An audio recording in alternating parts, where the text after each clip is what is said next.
2012 Plan to.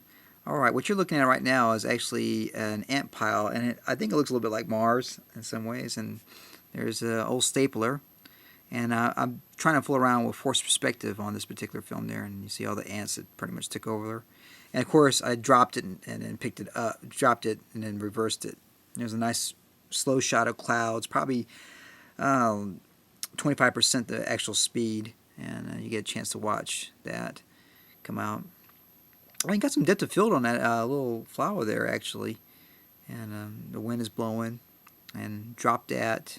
I probably dropped that 20 times before I finally got one that worked.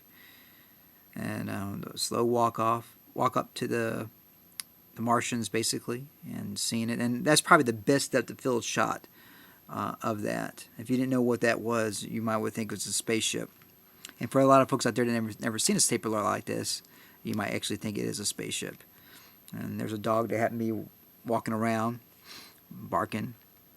And that's actually a pretty good depth of field shot there as well on their forced perspective. And this is slowed down. I like the clouds there. And it's pretty much the same shot as the previous one.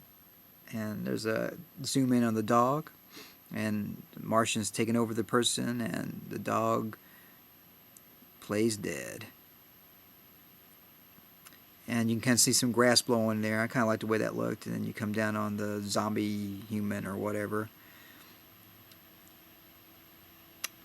And some more clouds coming down. And so walking off. And this forced perspective didn't work as well as I'd hoped. However, hopefully the subject's further enough back that you might could still have it working. There's that flower blowing again in the wind.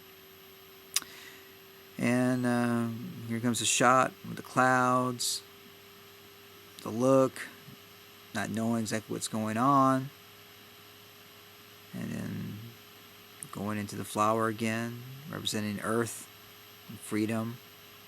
And here's the ship taking off. And of course, those sound effects and foley's, that's all me as well as the soundtrack. If Mars attacked humanity in 2012, are you prepared? Well, are you? I'm guessing probably not. Well, anyways, pretty much I did everything as usual on these little short films, and I hope you enjoyed it, and look for some more 2012 films down the line. Go to herbertmidgley.com.